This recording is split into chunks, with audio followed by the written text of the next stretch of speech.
तो दोस्तों आज हम फिर से आपके लिए लेकर आए हैं देश दुनिया की सभी ताजा बड़ी खबरें। फटाफट एक एक कर विस्तार से आज आपको बताएंगे, तो वीडियो को अंत तक जरूर देखें। दोस्तों वीडियो बनाने में हमें काफी मेहनत लगी है, तो वीडियो को लाइक जरूर कर दे। जय दोस्तों, पहली खबर में आपको बताएंगे जो बिग ब्रेकिंग न्यूज सामने निकल कर आई दोस्तों कि कृषि कानून को लेकर विपक्ष ने राज्यसभा में मोदी अमित शाह को घेरा। कहा मोदी अमित शाह तत्काल कृषि कानून को ले वापस। तो वहीं शिवसेना बोली हक मांगने वाले किसान कैसे हो गए देशद्रोही, बताए मोदी अमित शाह। तो वहीं आपको बताएंगे दोस्तों कि ममता बनर्जी ने एनआरसी को लेकर मोदी अमित शाह को दी धमकी। कहा पश्चिम बंगाल में एनआरसी कभी लागू नहीं होने दूंगी, भाजपा को जो करना है कर ले। तो वहीं आपको बताएंगे दोस्तों की कृषि कानून को लेकर राकेश टिकैत ने किया ऐलान। कहा हर गांव से 10 दिन के लिए एक ट्रैक्टर पर आए 15 किसान और मोदी अमित शाह के खिलाफ खोले मोर्चा। तो वहीं आपको बताएंगे दोस्तों की किसानों के समर्थन में उतरे बॉलीवुड स्टार सोनू सूद, अक्षय कुमार और कंगना रनावत पर बोला हमला। तो वहीं आपको बताएंगे दोस्तों कि ट्रैक्टर परेड के दौरान उपद्रव मचाने वाले को लेकर 25 आरोपियों की दिल्ली पुलिस ने तस्वीर की है जारी। भाजपा कार्यकर्ता दीप सिंधु भी है शामिल, होंगे बड़े खुलासे। तो वहीं आपको बताएंगे दोस्तों कि किसानों का आंदोलन हुआ और तेज। कल पूरे देश में चक्का जाम करेंगे किसान। कहा मोदी अमित शाह से कृषि कानून करा कर रहेंगे रद्द। तो वहीं आपको बताएंगे कि राज्यसभा में शिवसेना नेता संजय राउत ने कंगना रनावत और अर्नब गोस्वामी को बताया देशद्रोही। कहा ये है देशद्रोही और फैला रहे हैं किसानों के खिलाफ झूठी खबरें। तो सभी खबरों को आपको बताएंगे दोस्तों, वीडियो को लाइक कर दें। इसी बीच बचे दोस्तों पहली खबर की ओर जो बिग ब्रेकिंग न्यूज सामने निकल कर आई दोस्तों कि कृषि कानून को लेकर राज्यसभा में घिरी मोदी सरकार। राज्यसभा में विपक्ष ने कृषि कानून को वापस लेने की मांग। तो शिवसेना बोली हक मांगने वाले आखिरकार खालिस्तानी कैसे। जी दोस्तों आपको बता दें ये बड़ी खबर सामने निकल कर आई दोस्तों कि कृषि कानून को लेकर आज विपक्ष ने राज्यसभा में मोदी अमित शाह को घेरा है और राज्यसभा में विपक्ष ने कृषि कानूनों को वापस लेने की मांग की है। वहीं शिवसेना ने राज्यसभा में मोदी सरकार पर हमला बोलते हुए कहा है कि जो किसान हक मांग रहे हैं आखिरकार वे कैसे खालिस्तानी हैं। दरअसल आपको बता दें कि राज्यसभा में आज विपक्ष ने एक बार फिर से नए कृषि कानून को लेकर चल रहे किसान आंदोलन के मुद्दे पर मोदी सरकार को घेरा और इन कानूनों को वापस लेने की मांग मोदी सरकार से की। इसी के साथ ही विभिन्न विपक्षी दलों के सदस्यों ने 26 जनवरी को लाल किले पर राष्ट्रीय ध्वज का अपमान किए जाने की घटना की जांच कराने पर भी बल दिया है। वहीं शिवसेना नेता संजय राउत ने मोदी सरकार पर आरोप लगाया कि किसानों आंदोलन को बदनाम करने के मोदी सरकार और आरएसएस प्रयास कर रही है और किसानों को खालिस्तानी आतंकवादी बता रही है। राष्ट्रपति अभिभाषण पर पेश धन्यवाद प्रस्ताव पर सदन में आगे हो रही चर्चा में भाग लेते हुए संजय राउत ने आरोप लगाया है कि सरकार अपने आलोचकों को बदनाम करने का प्रयास कर रही है और जो किसान अपना हक मांग रहे हैं आखिरकार वो कैसे खालिस्तानी है। वहीं सभी विपक्षी पार्टियों ने राज्यसभा में मोदी अमित शाह को घेरा और कृषि कानून को वापस लेने की मांग की। तो आज फिर से राज्यसभा में जबरदस्त हंगामा कृषि कानून को लेकर हुआ है। इसी बीच बटे दोस्तों अगली खबर की ओर तो एनआरसी को लेकर पश्चिम बंगाल से मोदी अमित शाह को लगा तगड़ा झटका। ममता बनर्जी ने किया ऐलान पश्चिम बंगाल में कभी भी लागू नहीं होने दूंगी एनआरसी। जी दोस्तों आपको बता दें कि एनआरसी को लेकर पश्चिम बंगाल से मोदी अमित शाह को आज तगड़ा झटका लगा है। दरअसल आपको बता दें कि ममता बनर्जी ने आज एनआरसी को लेकर भाजपा को खुली चुनौती दी है। दरअसल आपको बता दें कि पश्चिम बंगाल में अगले कुछ महीनों में विधानसभा चुनाव होने हैं।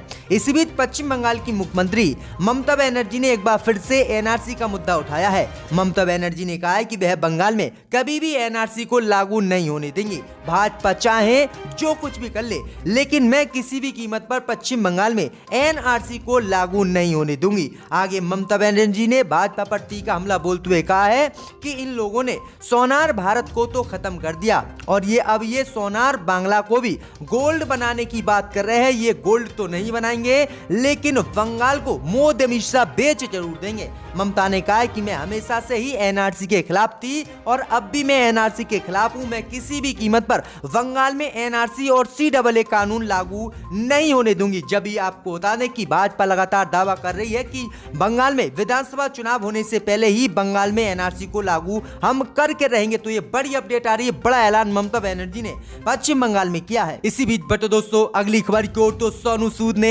किसान आंदोलन को दिया अपना समर्थन, अक्षय कुमार और कंगना रनावत पर बोला हमला। जी हां दोस्तों, आपको बता दें ये बड़ी खबर सामने निकल कर आई दोस्तों कि किसान आंदोलन को लेकर हॉलीवुड के स्टारों ने आवाज उठाई। इसी को लेकर अब सोशल मीडिया पर बहस शुरू हो गई है। तो वहीं बॉलीवुड के जाने माने एक्टरों ने मोदी सरकार का पक्ष लिया और किसानों का विरोध किया। इनमें अक्षय कुमार, कंगना रनावत सहित कई बड़े बॉलीवुड स्टार हैं। इस बीच खबर सामने निकल कर आई दोस्तों कि सोनू सूद ने अब जो है मोदी अमित शाह के खिलाफ आकर किसानों को अपना समर्थन दे दिया है। किसानों को अपना समर्थन देते हुए सोनू सूद ने अक्षय कुमार और कंगना रनावत पर भी बड़ा हमला बोला है। दरअसल आपको बता दें कि कंगना रनावत और अक्षय कुमार ने खुलकर किसानों का विरोध किया और मोदी सरकार के समर्थन में कई ट्वीट किए। अक्षय कुमार ने कहा कि जिस तरह से भारत में विदेशी एक्टर किसानों को समर्थन कर रहे हैं, ये देश को तोड़ने के लिए समर्थन कर रहे हैं। अब इन्हीं बयानों को लेकर सोनू सूद ने अक्षय कुमार और कंगना रनावत पर हमला बोला और ट्वीट करते हुए कहा है कि गलत को सही कहोगे तो नींद कैसे आएगी। दरअसल आपको बता दें कि किसान आंदोलन को लगातार सोनू सूद शुरू से ही समर्थन दिए हुए हैं और आज इस किसानों को लेकर सोनू सूद ने अक्षय कुमार और कंगना रनावत पर भी हमला बोला और किसानों को अपना फिर से समर्थन दिया है। तो ये बड़ी अपडेट आ रही कि सोनू सूद ने अक्षय कुमार और कंगना रनावत के खिलाफ मोर्चा बॉलीवुड में खोल दिया है। इसी बीच बटे दोस्तों अगली खबर की ओर, तो किसान नेता राकेश टिकैत ने किया दिल्ली से ऐलान, हर गांव से 10 दिन के लिए आए एक ट्रैक्टर पर 15 किसान और मोदी अमित शाह के खिलाफ खोले मोर्चा। जी दोस्तों, आपको बता दें ये बड़ी खबर सामने निकल कर आई दोस्तों कि कृषि कानून के खिलाफ दिल्ली की सीमा पर किसानों का विरोध प्रदर्शन जारी है। गाजीपुर बॉर्डर पर भारतीय किसान यूनियन के राष्ट्रीय प्रवक्ता राकेश टिकैत ने आंदोलन को और तेज करने के लिए किसानों को एक नया फार्मूला देते हुए बड़ा ऐलान कर दिया है। दरअसल आपको बता दें कि राकेश टिकैत ने कहा है कि हर गांव से एक ट्रैक्टर पर 15 आदमी 10 दिन का समय लेकर टिकरी, गाजीपुर और सिंगू बॉर्डर पर आए और इस तरह हर किसान इस आंदोलन में शामिल हो सकेगा और गांव लौटकर खेती भी कर सकेंगे। उन्होंने कहा है कि आंदोलन को ज्यादा लंबे वक्त तक चलाना है, इसलिए किसानों को इस फार्मूले के तहत ही आगे तक काम करना होगा। उन्होंने कहा कि खेती किसानी भी लगातार होती रहेगी और आंदोलन भी तेज होता रहेगा। तो ये बड़ा ऐलान राकेश टिकैत ने किया है कि हर गांव से 10 दिन के लिए एक ट्रैक्टर पर 15 किसान दिल्ली बॉर्डरों पर आए और धरना प्रदर्शन में शामिल हो। तो ये बड़ी अपडेट आ रही जिसके बाद मोदी सरकार की मुश्किलें बढ़ गई हैं। इसी बीच बटे दोस्तों अगली खबर की ओर, तो किसानों का आंदोलन हुआ और तेज, कल देशव्यापी चक्का जाम करेंगे किसान, मोदी अमित शाह के छूटे पसीने। जी दोस्तों, आपको बता दें कि नए कृषि कानूनों को वापस लेने और एमएसपी पर कानून बनाने की मांग को लेकर लगभग 2 महीने से अधिक समय से दिल्ली की सीमाओं पर डेरा डालकर बैठे किसान नेताओं ने गाजीपुर बॉर्डर के मंच से एक बार फिर से ऐलान किया है कि 6 फरवरी को देश के राष्ट्रीय और राजमार्गों को 3 घंटे तक जाम करेंगे। किसान नेताओं ने कहा है कि 6 फरवरी को देश भर में आंदोलन होगा। इसके साथ ही दोपहर 12 बजे से दोपहर 3 बजे तक सड़कों को ब्लॉक भी करेंगे। किसान संगठनों ने चक्का जाम करने का ये ऐलान बजट में किसानों को नजरअंदाज किए जाने और विभिन्न जगहों पर इंटरनेट बंद करने समेत अन्य मुद्दों के विरोध में किया है, जिसके बाद मोदी अमित शाह के पसीने छूट गए हैं और कल जो है किसान फिर से देश में चक्का जाम करेंगे। तो इसी को लेकर मोदी सरकार ने 40,000 सैनिकों को भी दिल्ली में तैनात कर दिया है, लेकिन किसानों ने कहा है कि हम बैरिकेड और कीलों को उखाड़कर इसके ऊपर से जाएंगे। तो ये बड़ी चेतावनी दे दी है किसानों ने। इसी बीच बटे दोस्तों अगली खबर की ओर, तो सुप्रीम कोर्ट से भाजपा को लगा तगड़ा झटका, कॉमेडियन मुनव्वर फारूकी को सुप्रीम कोर्ट से मिली जमानत। जी दोस्तों, आपको बता दें ये बड़ी खबर सामने निकल कर आई दोस्तों कि सुप्रीम कोर्ट से कॉमेडियन मुनव्वर फारूकी को लेकर मोदी सरकार को तगड़ा झटका लगा है। दरअसल आपको बता दें कि सुप्रीम कोर्ट ने कॉमेडियन मुनव्वर फारूकी को जमानत दे दी है। उन पर हिंदू धार्मिक भावना आहत करने का आरोप भाजपा के लोगों ने लगाया था। वहीं आपको बता दें कि उन्होंने जमानत खारिज करने के मध्य प्रदेश उच्च न्यायालय के आदेश को शीर्ष अदालत में चुनौती दी। फारूकी पर एक कार्यक्रम के दौरान हिंदू देवी देवताओं के बारे में आपत्तिजनक टिप्पणी कर धार्मिक भावना आहत करने का आरोप भाजपा के कार्यकर्ताओं ने लगाया था, लेकिन उच्चतम न्यायालय के न्यायमूर्ति RF नरीमन और न्यायमूर्ति VR गवई की पीठ के समक्ष फारूकी की याचिका पर सुनवाई हुई और फिर सुप्रीम कोर्ट ने इन्हें जमानत दे दी, जबकि हाई कोर्ट ने इन्हें जमानत देने से इनकार कर दिया था।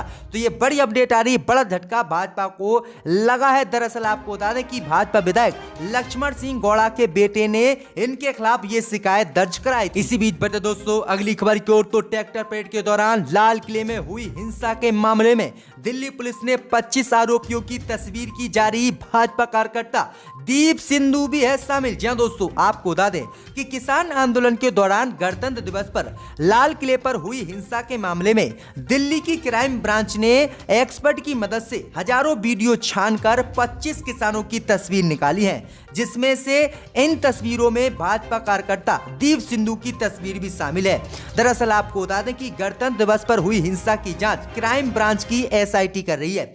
SIT ने नेशनल फॉरेंसिक साइंस की विशेषज्ञों की मदद से 25 आरोपियों का चेहरा सामने आया है। वहीं आपको बता दें कि ये सभी 25 आरोपी जो किसान कहलाए जा रहे थे, इन्होंने ही लाल किला में हिंसा फैलाई थी। और ये किसान नहीं बल्कि कई हिंदू संगठन सहित भाजपा के कार्यकर्ता हैं। और 25 आरोपियों की ये तस्वीर अब दिल्ली पुलिस ने जारी की है और इनकी जल्द से जल्द गिरफ्तारी होगी। तो किसान आंदोलन को बदनाम करने वाले लोग की तस्वीर दिल्ली पुलिस ने जारी कर दी है। इसी बीच बढ़ते दोस्तों अगली खबर की ओर, जो बिग ब्रेकिंग न्यूज सामने निकल कर आई दोस्तों कि राज्यसभा में अर्नब गोस्वामी और कंगना पर भड़के संजय रावत। कहा अर्नब और कंगना ही है देश में देश प्रेमी, बाकी सब है देशद्रोही। जी दोस्तों, आपको बता दें कि राज्यसभा में आज एक बार फिर से शिवसेना सांसद संजय रावत ने किसानों का मुद्दा उठाते हुए अर्नब गोस्वामी और कंगना रनावत पर बड़ा हमला बोला है। संजय रावत ने कहा कि देश प्रेमी कौन है? हमारे देश में अर्नब गोस्वामी, जिसकी वजह से महाराष्ट्र में एक निरपराध व्यक्ति ने आत्महत्या कर ली, और कंगना रनावत ये देश प्रेमी है लेकिन अपना हक के लिए लड़ने वाला किसान आज देश में देशद्रोही है। उन्होंने कहा है कि ये लोग लगातार किसानों के खिलाफ गलत खबरें फैला रहे हैं और अर्नब गोस्वामी तो पहले से ही देशद्रोही है और कंगना रनावत भी अवैध रूप से अपना घर बना रही है। इसी को लेकर संजय रावत ने आज जबरदस्त हमला भाजपा सरकार सहित कंगना और अर्नब पर बोला। इसी बीच बढ़ते दोस्तों अगली खबर की ओर, तो यूपी में भाजपा को हराने के लिए अखिलेश यादव और चाचा शिवपाल हुए गठबंधन को तैयार। जी दोस्तों, आपको बता दें ये बड़ी खबर सामने निकल कर आई दोस्तों कि प्रगतिशील समाजवादी पार्टी के प्रमुख शिवपाल यादव ने कहा है कि उनकी पार्टी भारतीय जनता पार्टी को हराने के लिए आगामी यूपी विधानसभा चुनाव में समाजवादी पार्टी के साथ गठबंधन करने के लिए तैयार है।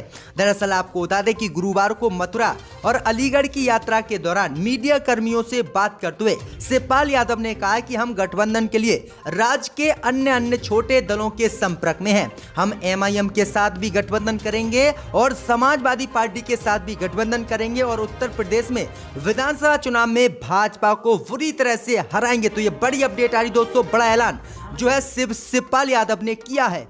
इसी बीच बढ़ते दोस्तों अगली खबर की ओर, तो विपक्षी सांसदों का स्पीकर को पत्र। कहा गाजीपुर बॉर्डर पर भारत पाक सीमा जैसे हैं हालात। जी दोस्तों, आपको बता दें ये बड़ी खबर सामने निकल कर आई दोस्तों कि लोकसभा अध्यक्ष ओम बिरला को 10 विपक्षी पार्टियों के सांसदों ने पत्र लिखकर कहा है कि गाजीपुर बॉर्डर पर हालात भारत पाकिस्तान की सीमा जैसे हैं और किसानों की स्थिति जेल के कैदियों जैसी है। शिरोमणि अकाली दल, द्रमुक, NCP, तृणमूल कांग्रेस समेत इन पार्टियों के 15 सांसदों को गाजीपुर बॉर्डर पर प्रदर्शनकारियों से मिलने नहीं दिया गया था। इसी को लेकर ये पत्र जो है लोकसभा अध्यक्ष ओम बिरला को लिखा है और कहा है कि इस पर कार्रवाई करें और जो स्थिति वहां पर भयंकर बनी हुई है वो स्थिति खत्म करवाएं। तो ये बड़ी अपडेट आ रही दोस्तों कि 10 विपक्षी पार्टियों के सांसदों ने ये पत्र लिखा है।